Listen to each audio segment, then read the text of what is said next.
मी तहसीलदार धुळे. काल इथं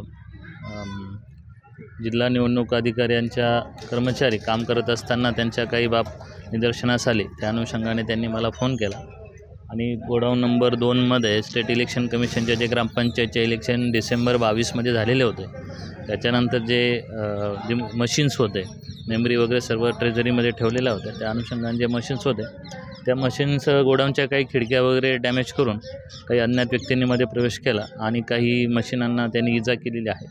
त्याबद्दल आम्ही काल देवपूर पोलीस स्टेशन इथं फिर्याद दाखल केलेली आहे. पुढील तपास योग्य तो पोलीस करतील त्याप्रमाणे. चोरीला वगैरे काही गेलेलं नाही, फक्त जे इलेक्शनचं EVM मशीन्स होते त्याचं थोडंसं डॅमेज झालेलं आहे. या ठिकाणी आम्हाला जी माहिती मिळालेली होती की काल या ठिकाणी काही EVM मशीन या ठिकाणी डॅमेज करण्यात आलेले होते. त्या संदर्भामध्ये तातडीने शिवसेनेचा महानगर प्रमुख म्हणून मी या ठिकाणी आमच्या पदाधिकाऱ्यांच्या समोर त्या ठिकाणी आलो.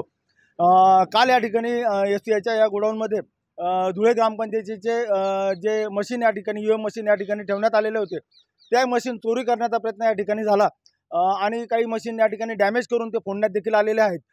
धुळे शहराच्या पासून जवळपास 5 किलोमीटरच्या बाहेर अंतरावरती हे FCI गोडाऊन आहे.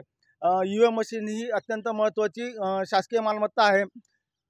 पुढे होऊ घालणाऱ्या लोकसभेकरता हे EVM मशीन कदाचित उपयोगामध्ये आणले जाण्याची शक्यता. या संदर्भामध्ये मुख्य निवडणूक अधिकारी अंतुर्लीकर साहेब यांच्याशी आमची चर्चा झाली आणि या संदर्भामध्ये त्यांनी सांगितलं की या संदर्भामध्ये आम्ही गुन्हा दाखल करू आणि धुळे ग्रामीण आणि धुळे ग्रामीण मतदारसंघ आणि धुळे ग्रामीणच्या मतपेट्या या ठिकाणी EVM मशीन या ठिकाणी ठेवण्यात आलेले होते.